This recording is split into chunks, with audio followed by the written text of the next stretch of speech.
Hello there, this is Deborah, and today I am making a DIY foaming bath butter. This has only six ingredients, and please forgive me if I butcher the names as I tell you. I will put the name of them, so if you want to look it up, you would be able to. The first one is stearic acid. The second one is sodium cocoa isothianate, I believe. The next one is vegetable glycerin. This is a 100% kosher vegetable glycerin. This one I use, the nickname is cocoa betaine, and it's also called cocoa mypropylene, just cocoa betaine. And I'm also using alcohol, and I've already cleaned my whole area here. I'm going to be using a scale. Let's see, I'm going to be using a preservative. This is Optifin. I'm also going to be using a measuring cup.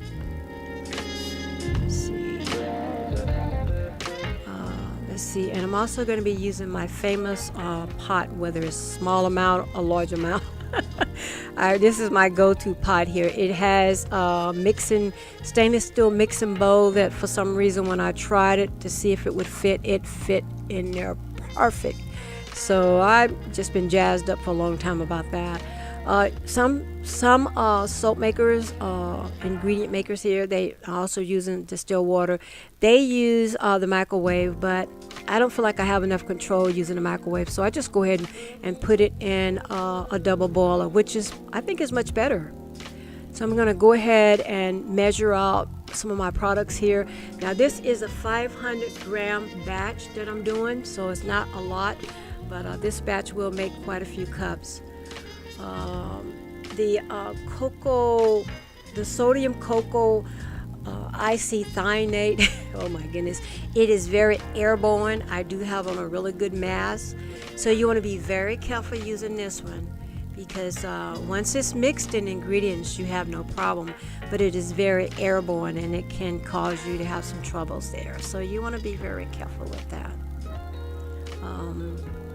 Sometimes I put it in like a little box and stick my hand through the little box and do this, but it's not necessary. But you really do need a nice mask, a face air mask on, so that protect your respiratory area and stuff like that. Your breathing. I better not get too technical here because I'll get these words all chewed up. Okay. So I kind of shortened this video just a little bit, so I've already added the sodium cocoa isothianate. It would be nice if I could get that word, these scientific words down pat. Okay, so I'm going to go ahead and add my stearic acid here. And like I said, I will give a description of down below how you can purchase this from Sandra on Etsy. She gave me the permission to be able to do this, and I am quite grateful that she said, okay, sure. So that just worked out really good, because you want to be careful using other people's recipes without their permission. Especially if they have wrote a book about it. That's where you can get in trouble, if they wrote a book and you follow their recipes to the T. So if you are going to do that, you don't want to follow the recipes to the T. But with this, in this case, I'm following it all the way, except for a couple of oils for later on. Let's see, I'm going to go ahead and add my cocoa betaine. And I like to buy this by the gallon and by the bulk whenever I can, because I use this in a lot of products and it goes a really long ways. So that's a good idea if you make a lot of products, to buy things by the bulk. For me, I don't always have the money to do that, so when I do, I save my money so that I can buy at least one product by the bulk. So that's just one less product you have to buy. So I always like to, when I first started out a few years back, I would just buy a little bit of this and a little bit of that, and then when I had to make it again, it's like, oh no, I don't have any. So even if I just buy my cocoa butter by the bulk, it just lasts a long time. It costs a lot, but it lasts a long time. so many times you buy your containers and everything, like your jars and your bottles, and you get, like, quite a bit of those by the bulk. So it's the same with the products as well. Okay, so I'm going to go ahead and add my vegetable glycerin here.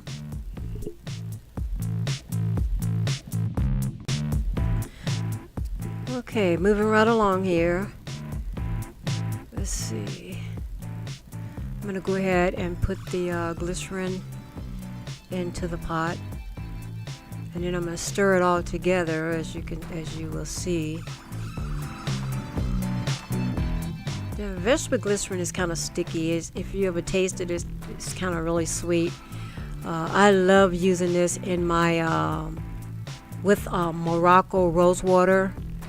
It makes a good toner, and also it's so awesome to set your makeup, your foundation. Once you put your foundation on, I just spray my face, and oh, it feels so good. So that's another good product you can make, and it goes a long ways too. I have a lot of customers that really like that one, especially in the summertime. The Optifan I'm going to use last. I'm just kind of showing you that I'm using all the products here. So as you can see, it's pretty chunky right now, but once you put it in the double boiler and it heats up, it gets really smooth, as you will see as we go along. So right now it's just really chunky and grainy. I don't know if I had more, like I say, I'm only using 500 milligrams because I just basically want to show you. I will be making a lot of this as well, because this is another good seller for me. And you will save a lot of money when you make your own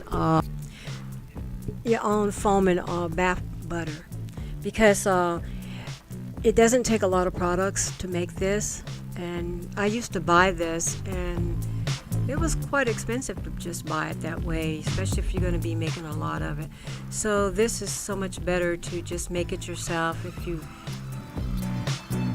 really want to save some money, this is the best way to go. Okay, I have it in the double boiler here, and I've already started my heat. Usually I get my water and my water heated up already going, so it just speeds up the process. But it usually takes anywhere from 35 to 40 minutes to complete. You will know when it's ready because it's going to be nice and smooth, and outside of nice and smooth, you're going to check your ingredients to make sure it's not grainy. Okay, so I'm back here again. As you can see, now it's nice and smooth. So just for the record, the 35 minutes have already passed. I was just trying to speed this up just a little bit.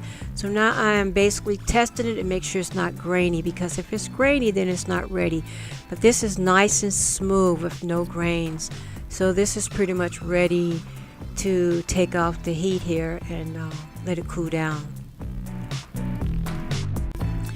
I let my product cool down a little bit too much.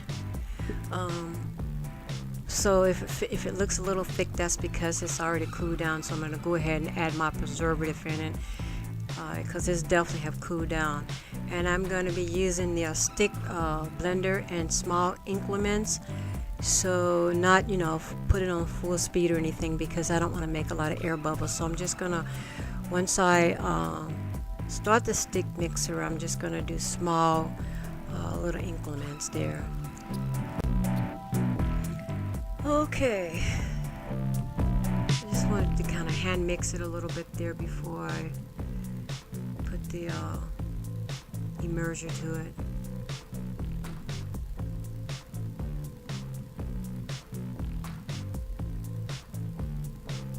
So I'm just doing small increments there, so not to get any air bubbles.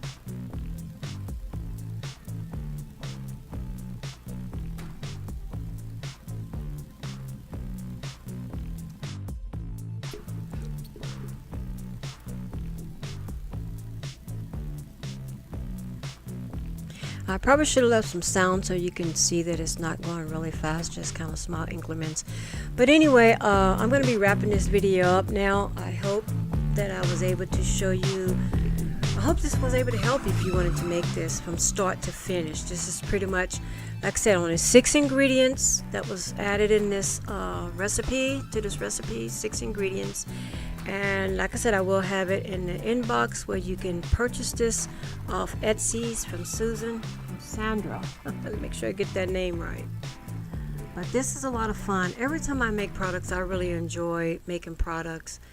This one will really make a lot of products. This little bit here is 500 grams. It's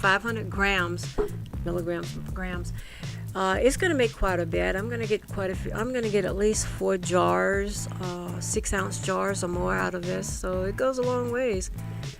Okay, so I'm going to go ahead and wrap this up, and I want to say thank you so much for watching this video. I hope this helped you to show you how easy this was to make. So if you've been buying your your foam and bath butter, now you can make your own if you have the time. This will set for 24 hours, and then I will come back with the next video showing you how I whipped it and made it into the whipped foam and bath butter. Okay, let's see. I hope I gave you all the details here, and hopefully I brought something to the table here for you, some little nuggets. Oh yeah, I'm gonna go ahead and put some cling wrap over this. Okay, thank you so much. Have an awesome and a blessed day. Bye now.